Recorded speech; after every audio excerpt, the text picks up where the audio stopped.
Épisode 12. Les filles de Madame Garcia. Bienvenue dans l'aperçu de l'épisode 12 de la telenovela, Les filles de Madame Garcia.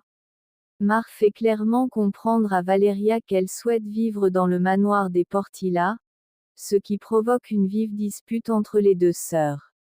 Valeria insiste sur le fait qu'elle ne quittera pas leur maison, rappelant à Mar que cette demeure est le seul héritage que leur père leur a laissé. Mais Mar, convaincue que vivre dans le manoir est ce qu'il y a de mieux, soutient la position de leur mère. Se sentant trahie, Valeria les accuse d'être ambitieuses et jure qu'elle défendra ce qui lui appartient, même si elle doit se dresser contre sa propre famille. Pendant ce temps, Camila reçoit un appel de Priscilla, ivre, qui lui confie ses peines. Camila lui conseille de prendre un taxi pour venir chez elle, promettant de l'aider calmement. De son côté, Arturo informe sa tante Graciela qu'il a demandé à Ophelia la permission que celle-ci et ses filles restent quelques jours dans le manoir, car leur maison a été inondée. Bien qu'Arturo présente cela comme un geste de charité, Graciela soupçonne qu'il s'intéresse en réalité à Valeria. À contre-cœur, elle accepte de les héberger, mais précise que ce sera temporaire. Paula, ayant entendu la conversation, confronte Arturo et lui reproche sa décision. La discussion dégénère. Arturo défend les filles et humilie Paula en affirmant que Valeria et Mar valent mieux qu'elle. Furieux, Paula tente de le rabaisser en évoquant son passé, mais Arturo riposte en révélant des secrets compromettants sur le sien. Enragée, Paula brise plusieurs vases et ordonne aux domestiques de nettoyer, jurant qu'elle se vengera.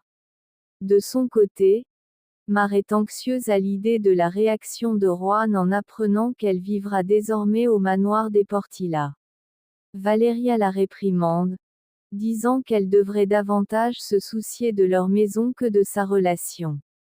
Mais Mar, soutenue par Ophelia, affirme que Valeria ne comprend pas les avantages de ce changement, ce qui entraîne une nouvelle dispute entre les sœurs.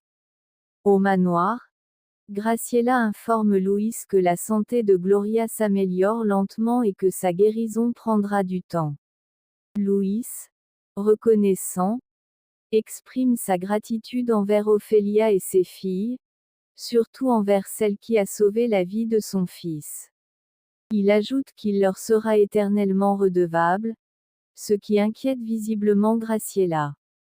Pendant ce temps, Camila va chercher Priscilla et est surprise de voir que le jeune homme qui les aide est Juan, celui qui l'avait déjà dépanné avec sa voiture. Tous deux sont ravis de se revoir. Camila, charmée, lui dit que le destin semble vouloir les rapprocher, note son numéro dans son téléphone et promet de l'inviter à dîner. Ophelia et Mar arrivent ensuite au manoir et paraissent ravis du changement d'ambiance. Toutefois, Mar confronte sa mère au sujet des remarques négatives qu'elle fait sans cesse sur leur maison. Ophelia évite la question, préférant ne pas parler du passé, mais laisse entrevoir ses ambitions en disant à Mar que la vie réserve bien des surprises, et qu'un jour, elle pourrait vivre dans ce manoir en maîtresse, pas en servante. Pendant ce temps, Camila tente de réconforter Priscilla, qui redoute ce qu'Arturo pensera en la voyant dans cet état. Camila la rassure en lui promettant qu'il ne saura rien, tandis que Juan propose de raccompagner Priscilla chez elle. Camila le remercie pour son aide et réaffirme son intention de garder contact avec lui. Mais Priscilla, encore bouleversée, avoue craindre qu'Arturo préfère une autre femme. Camila tente de la calmer en lui disant qu'Arturo n'a jamais eu d'intention sérieuse, parvenant ainsi à la détendre. Pendant ce temps, Valeria, transie de froid, tient une photo de son père. Dans les mains, les larmes aux yeux. Elle exprime combien il lui manque et combien elle souhaiterait qu'il soit encore là pour la soutenir dans cette crise familiale. Camilla, dans la cuisine, demande à Rosita de lui apporter un café dans sa chambre. Rosita accepte, mais est surprise de constater qu'Ophélia se trouve toujours dans la maison. Ophélia explique qu'elle vivra partiellement dans la chambre de Gloria à cause de l'inondation de sa maison. Camilla, indignée, déclare qu'elle ne veut pas d'elle là, peu importe ses problèmes. De son côté, Nicolas, absorbé par le travail, est interrompu par sa tante, qui lui dit qu'il devrait se reposer un peu et reconnaît qu'il porte un lourd fardeau émotionnel depuis la mort de sa mère. Après son départ, Nicolas, seul, se met à pleurer silencieusement, admettant intérieurement qu'elle a raison. Mar, toujours collé à son téléphone, se fait réprimander par Ophélia pour son manque d'attention. Ophélia lui demande aussi d'appeler Valeria pour la convaincre de venir vivre au manoir, mais Valeria ne répond pas. Ophélia soupire et dit que sa fille est aussi têtue que son père. Le lendemain matin, Valeria se réveille grelottante, mais trouve la force de partir travailler. Pendant ce temps, Priscilla se rend dans la chambre d'Arturo et tente de se rapprocher de lui, mais il lui dit clairement que leur relation est terminée depuis longtemps. En remarquant un sweat posé sur sa table de nuit, qui ne lui ressemble pas, elle le questionne. Arturo lui demande sèchement de ne pas y toucher et de partir. Vexée, Priscilla jure qu'il le regrettera. Ophélia, inquiète pour Valeria, demande à Mar d'essayer de l'appeler. Mar hésite, mais finit par le faire. Valeria décroche enfin, prétendant aller bien et disant qu'elle vient de se réveiller. Elle écourte vite la conversation et leur demande de ne plus l'appeler. Ophélia soupire, exaspérée, disant que Valeria fait toujours ce qu'elle veut. Le matin, Juan, en sortant de chez lui, découvre avec stupeur les affaires d'Ophélia éparpillées dans la rue. Il appelle Mar, mais c'est Valeria qui répond. Juan lui demande ce qui se passe, et Valeria lui explique que sa maison a été inondée et que sa mère et sa sœur ont déménagé chez les Portilla. Juan propose de l'aider, mais Valeria lui fait comprendre qu'elle a déjà tout réglé et lui demande de ne plus s'en mêler, en lui suggérant de parler directement avec Mar. À la demeure, la famille est réunie autour de la table, mais la présence de Priscilla crée une grande gêne. Tandis que certains la traitent comme un membre de la famille, Arturo se souvient que leur relation est terminée. Nicolas demande à Priscilla de se montrer digne et de reconnaître qu'elle n'a plus rien à voir avec Arturo.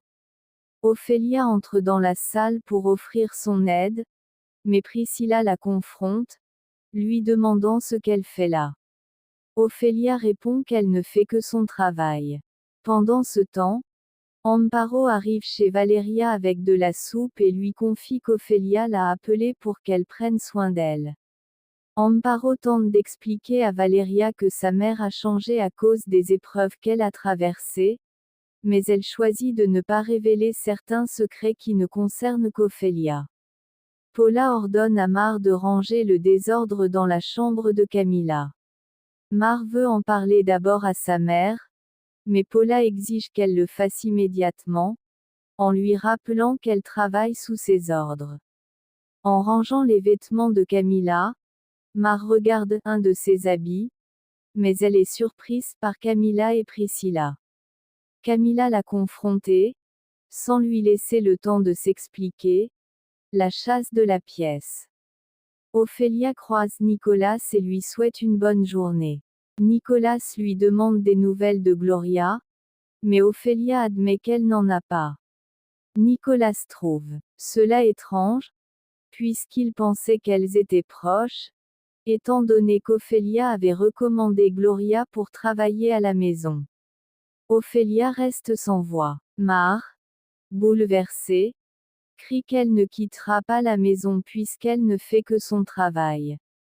Camilla lui rappelle cependant qu'une autre employée est chargée d'organiser ses vêtements. Paula arrive à ce moment et, voyant la scène, demande des explications. Priscilla intervient et révèle que Mar essayait la robe de Camilla. Paula, d'un ton sec, dit que c'est ce qui arrive quand on donne trop de familiarité au personnel. Priscilla, stupéfaite, entend Paula annoncer qu'Ophélia et ses filles vivent désormais dans la maison. Camilla précise toutefois que ce n'est que temporaire. Pendant ce temps, Nicolas continue d'insister pour qu'Ophélia lui donne des nouvelles de Gloria. Ophélia se justifie en disant que, prise par les tâches à la demeure, elles n'ont pas pu lui rendre visite, mais qu'elle obtiendra bientôt des informations. De son côté, Paula profite de l'occasion pour dire aux filles qu'Arturo est celui qui a décidé d'accueillir Ophélia et ses filles. Confronté par Priscilla, Arturo explique qu'il l'a fait uniquement parce que leur maison a été inondée. Luis passe à proximité et Camilla lui raconte aussitôt que Mar touchait à ses vêtements. Mar se défend en affirmant qu'elle ne faisait que les ranger. Luis dit à sa fille qu'il n'y a rien de mal à ce qu'elles organisent ses affaires et qu'elles ne doivent pas partir, car la famille peut aider ceux qui en ont besoin. Après ces paroles, tout le monde se retire. Valeria, quant à elle, déplore d'être tombée malade au milieu de cette situation. Pendant ce temps, Mar, remplie de frustration, prépare ses affaires et demande à Ophélia de ne pas la retenir. Elle avoue qu'elle a supporté trop d'humiliation et qu'elle avait simplement touché la robe parce qu'elle rêvait d'une vie dans une belle maison, entourée de vêtements élégants. Ophélia la console, lui rappelant qu'il n'y a rien de mal à avoir des ambitions, mais qu'il faut affronter les problèmes avec dignité. Elle lui promet qu'un jour, elle obtiendra la place qu'elle désire tant. Nicolas arrive à l'entreprise et montre à Arturo les croquis que le mannequin utilisera pour un nouveau projet. Il lui dit qu'ils doivent choisir la modèle rapidement afin d'éviter que Leonardo n'influence négativement leur père. Arturo, pressé, s'en va pour un rendez-vous avec un client potentiel. Plus tard, Ophélia encourage Mar, lui demandant de sourire et de ne pas se laisser atteindre par les paroles des autres. Elle lui assure que bientôt, elle réussira. Ensuite, Ophélia s'occupe des préparatifs du déjeuner, pendant que Mar essaie d'appeler Juan, qui ne répond pas. Elle lui laisse un message en disant combien sa voix lui manque. Peu après, Juan répond froidement, lui demandant de ne plus le chercher et de continuer sa vie de luxe dans la demeure. En entendant cela, Mar reste sans voix, bouleversée. De son côté, Valeria rêve que son père est à ses côtés et qu'il lui promet d'être toujours là pour elle. Mais ce n'est qu'un rêve. Au bureau, Luis demande à Nicolas où est Arturo. Nicolas répond qu'Arturo travaille depuis tôt le matin et qu'il est sorti pour rencontrer un client. Luis le félicite, reconnaissant qu'il fait preuve de sérieux depuis qu'il s'investit dans l'entreprise, même s'il admet que sa faiblesse pour les femmes reste un problème. Nicolas lui demande de continuer à lui faire confiance. Pendant ce temps, arrive chez Valeria pour lui parler. En regardant par la fenêtre, il découvre une scène alarmante. Valeria est évanouie au sol. Pris de panique, il court vers elle et remarque qu'elle a une forte fièvre. Désespéré, il cherche immédiatement une solution pour la secourir. Fin de l'épisode 12.